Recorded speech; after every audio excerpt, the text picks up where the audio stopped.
I've gotten to a point in my life where I've arrived at a certain set of beliefs I'd like to share. This is a way I can get those thoughts and ideas out to interested and like-minded individuals.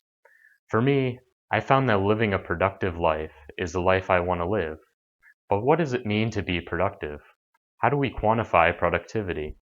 How is one action more or less productive than another? I believe capitalism can help serve as a way to quantify our productivity and guide us in how to be more or less productive.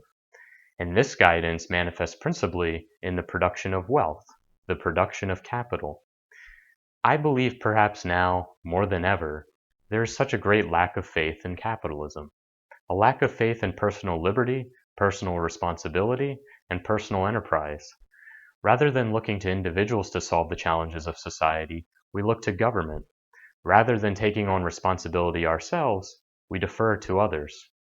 There is no doubt that great amounts of wealth exist within society today, and as a society, with the power of government, we have a choice to redistribute that wealth as we will it. But before we do, should we not ask where this wealth comes from?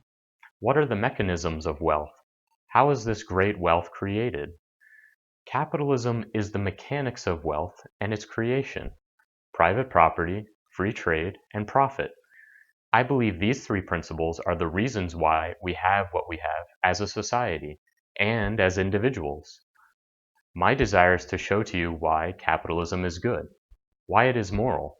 It is moral because it is the mechanics of creation, the creation of nearly everything we value in life, the creation of all our great wealth, including our own selves.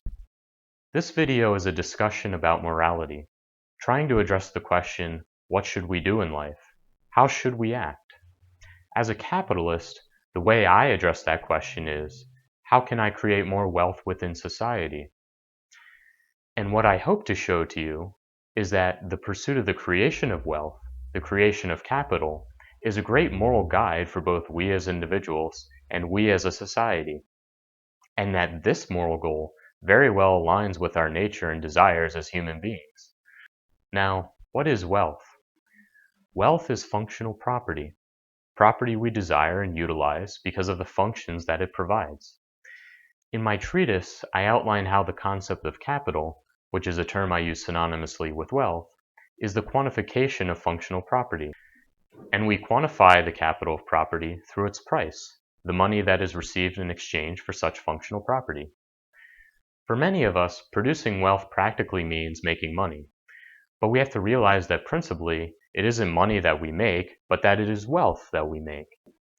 It's not like when we decide to go to work and make some money, we're not starting up our personal printing press and printing dollar bills.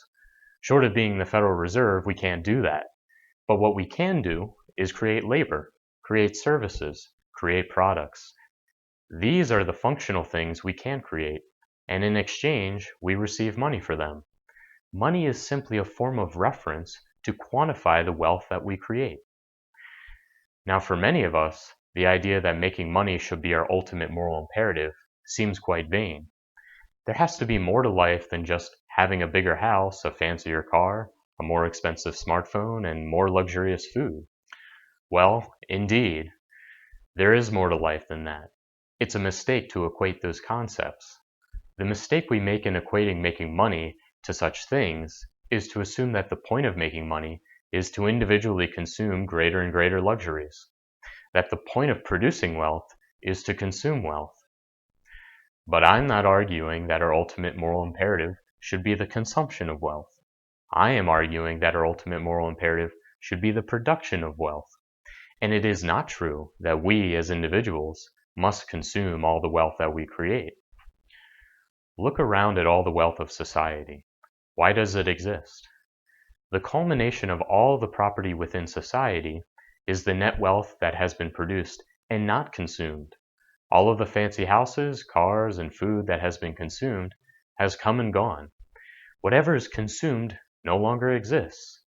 All that remains is the wealth that has been produced and not yet been consumed. We, as individuals who produce wealth, contribute to the net wealth of society through our productivity and our frugality. And so it is the production of wealth that I argue is the moral imperative we should strive for, to contribute the most for society, and not to be a selfish hedonist consuming as much as we can. Now, a fundamental concept that I have come to believe with regards to what wealth is, and that deviates from its common understanding, is what can constitute as wealth. Indeed, all of property is a form of wealth, but there is a fundamental form of property that gets commonly overlooked as a form of wealth: human beings, human wealth, human capital. Yes, we as human beings are not bought and sold as slaves. We don't have a market price. But that doesn't mean we are not a form of wealth. It's just harder to quantify. What I try to do in my treatise is to propose a theory for how we can quantify human capital through both the investments we receive as human beings and then through our productivity.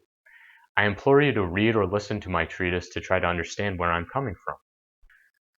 But once you begin to understand that human beings are a form of wealth, then you can begin to realize that the reason why we even exist today as human beings, and who we are as human beings, is because of the net wealth that our parents and our ancestors created and invested in us.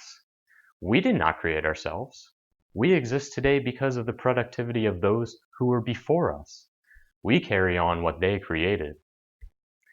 Now, our ancestors have come and gone, and someday we will have come and gone. But what will remain? What will remain is what we have contributed to society.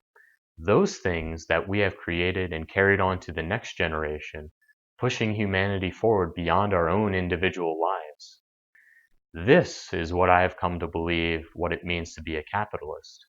And to the extent I live by these principles, I consider myself a capitalist. Now, I don't speak for all capitalists. Indeed, I have some controversial beliefs. These controversial beliefs you may begin to understand if you read or listen to the treatise that I have published. But I believe such beliefs are just, because I believe they derive from the moral imperative of the creation of wealth. That is my moral guide in life. I hope for you to consider these ideas and to see their moral worth. I hope because, just as I needed moral guidance in my own life to find a worthy goal devoting my life towards, I believe there is a significant need for moral guidance within society today. I hope that these principles can best guide my life and perhaps the lives of others.